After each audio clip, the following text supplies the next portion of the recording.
सोमवती अमावस्या। अमावस्या तिथि अर्थात पितृतर्पण, श्राद्ध, पिंडदान की तिथि। हमारे सनातन धर्म में हम सभी सनातनी जहाँ देवताओं की पूजा अर्चना करते हैं, वहीं अपने पितरों की तिथि में 16 दिनों का जो पितृ पर्व 16 श्राद्ध कहलाता है, उन 16 दिनों में और प्रत्येक माह में आने वाली अमावस्या तिथि को अपने पितरों की प्रसन्नता के लिए और अपनी संतान की शुभता के लिए अपने पितरों के निमित्त तर्पण श्राद्ध तो करते ही हैं, साथ में पितरों की प्रसन्नता के लिए देवों की भी आराधना करते हैं। अमावस्या तिथि इस बार 30 नवंबर को ब्रह्म मुहूर्त से प्रारंभ होकर 31 दिसंबर को ब्रह्म मुहूर्त में समापन हो जाएगी। एक ही दिन की ये तिथि हमें इस बार प्राप्त हो रही है। 30 दिसंबर को ब्रह्म मुहूर्त में इसका समापन हो जाएगा। इस प्रकार एक ही दिन की ये अमावस्या तिथि हमें प्राप्त हो रही है। अमावस्या तिथि का अपना एक विशेष महत्व है, किंतु यदि अमावस्या तिथि सोमवार के दिन पड़ती है तो सोमवती अमावस्या, मंगलवार के दिन पड़ती है तो भौमवती अमावस्या, शनिवार के दिन पड़ती है तो शनिवारी अमावस्या अथवा मौनी अमावस्या यदि हमें प्राप्त होती है, तो अमावस्या तिथि का और भी अधिक महत्व बढ़ जाता है। सोमवती अमावस्या के दिन शिव पिंडी में गौरी महेश्वर का पूजन अत्यधिक पितरों की प्रसन्नता के लिए विशेष दिन माना जाता है। इस दिन पीपल के वृक्ष का पूजन भी किया जाता है। पीपल के वृक्ष में भगवान ब्रह्मा विष्णु महेश्वर तीनों का वास माना जाता है। जल में तिल, गुड़, गंगाजल, चंदन इत्यादि मिश्रित करके पीपल की जड़ में अर्पित करने से पितरों की प्रसन्नता के निमित्त और उनकी सद्गति के लिए, पितृदोष की निवृत्ति के लिए उत्तम माना जाता है। ऐसा करने से हमारे पितृ नरकों में नहीं पड़ते। यदि नरकों में पड़े हुए हैं तो भी उनका मोक्ष हो जाता है। महादेव की कृपा से भगवान महादेव को इस दिन नारियल, जटा वाला नारियल अर्पित किया जाता है और अनार फल अर्पित किया जाता है। ऐसा करना कुल वंश परंपरा अर्थात संतान के लिए उत्तम माना जाता है। पद्म पुराण में वर्णन आता है कि अमावस्या तिथि को जो पुरुष अपने पितरों की मुक्ति के लिए पीपल की जड़ में तिल मिश्रित जल अर्पित कर दीप दान करते हैं, पीपल की जड़ में सरसों के तेल का दीप पितरों की मुक्ति के लिए उत्तम माना जाता है। सोमवती अमावस्या को पीपल की 108 परिक्रमा करने का विधान हमारे शास्त्रों में बताया गया है। 108 परिक्रमा करने से पितृ मुक्त हो जाते हैं, तर जाते हैं, इसमें कोई संशय नहीं है। भगवान जनार्दन की प्रसन्नता के लिए अश्वत्थ स्तोत्र का पाठ करते हुए 108 परिक्रमा करने का विधान बताया गया है। पीपल की जड़ में, पीपल के वृक्ष में लक्ष्मी जी का वास भी बताया गया है। लक्ष्मी जी की प्रसन्नता भी इससे हमें प्राप्त होती है, प्रसन्नता प्राप्त होती है और लक्ष्मी जी की कृपा की प्राप्ति हो जाती है।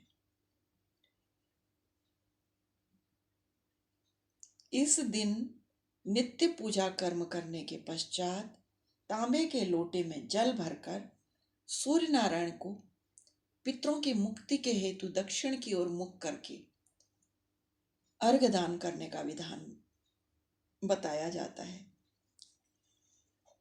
इससे पितृ प्रसन्नता को प्राप्त होते हैं और उनको मुक्ति मिलती है। इस दिन मंदिर में दीपदान, शिव मंदिर में दीपदान करने से अनंत अनंत पुण्य फल प्राप्त होता है। पीपल वृक्ष के नीचे विष्णु सहस्त्र नाम का पाठ, गजेंद्र मोक्ष का पाठ अथवा गीता जी के 7वें अध्याय का पाठ करने का भी विधान है।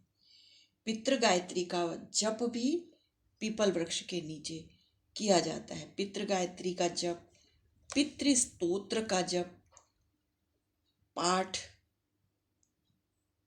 किया जाता है। सोमवती अमावस्या के दिन गाय के गोबर के कंडों में आम की लकड़ी लगाकर और हवन सामग्री जौ, काले तिल, अक्षत, चंदन चूरा, गूगल, कपूर, अगर तगर का चूरा, घी और शर्करा मिश्रित कर 5-5 आहुतियां देकर हवन किया जाता है। 5-5 आहुतियां दी जाती हैं। ओम इष्ट देवताभ्यो नमः, ओम कुल देवताभ्यो नमः, ओम ग्राम देवताभ्यो नमः, ओम स्थान देवताभ्यो अथवा भूमि देवताभ्यो नमः, ओम वास्तु देवताभ्यो नमः कहते हुए 5-5 आहुतियां देते हुए हवन करने का भी सनातन धर्म में विधान बताया गया है। 30 दिसंबर को शिव योग, सिद्ध योग और मघा नक्षत्र का दुर्लभ योग बन रहा है।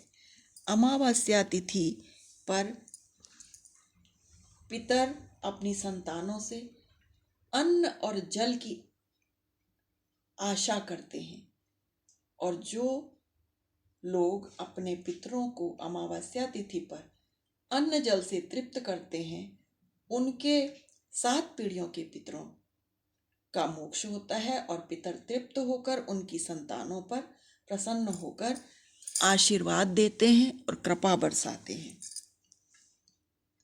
खीर पूरी का प्रसाद भगवान महादेव को अर्पित कर उसे गरीबों में बांट वितरित कर देना चाहिए।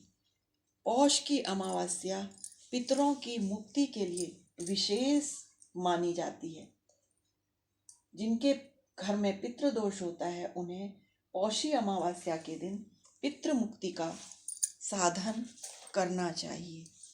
इससे पितरों को मोक्ष प्राप्त होता है और उनके आशीर्वाद से पुण्य फल की प्राप्ति और सुख समृद्धि की वृद्धि होती है। निर्धन लोगों को भोजन, वस्त्र, गर्म वस्त्र, कंबल इत्यादि का दान, सुपात्र ब्राह्मणों को अन्न इत्यादि का दान, वस्त्र का दान करने से अमोघ फल की प्राप्ति होती है। अन्नदान, चावल, दूध, घी, कंबल, धन का दान करना चाहिए। पौषी अमावस्या की तिथि पर विशेष रूप से सूर्य भगवान के पूजन का विधान है। सूर्य भगवान का पूजन पौष मास में विशेष माना जाता है। इससे सूर्य भगवान की प्रसन्नता के लिए ब्राह्मणों को गेहूं का दान, तांबे का पात्र, लाल वस्त्र, गुड़ का दान करने से सूर्य भगवान प्रसन्न होकर पितरों को मुक्ति प्रदान करते हैं और इससे कुल वंश की वृद्धि भी होती है। पौषी अमावस्या के दिन गाय को रोटी में गुड़ और चना लगाकर खिलाना चाहिए गायों को। इससे पितृ प्रसन्न होते हैं क्योंकि गायो ही मातरः, इसलिए गायों को भी इस दिन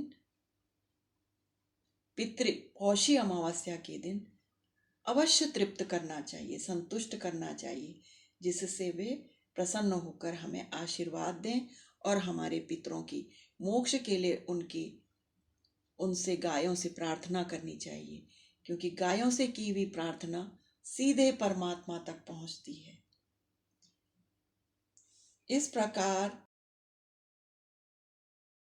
पौषी अमावस्या को तामसिक भोजन नहीं करना चाहिए, पितरों का पूजन करना चाहिए, गंगा जी का पूजन करना चाहिए।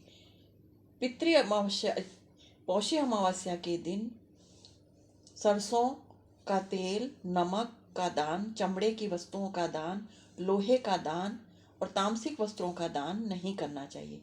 ऐसा करने से घर में नकारात्मक ऊर्जा आती है तथा आर्थिक कष्ट आते हैं।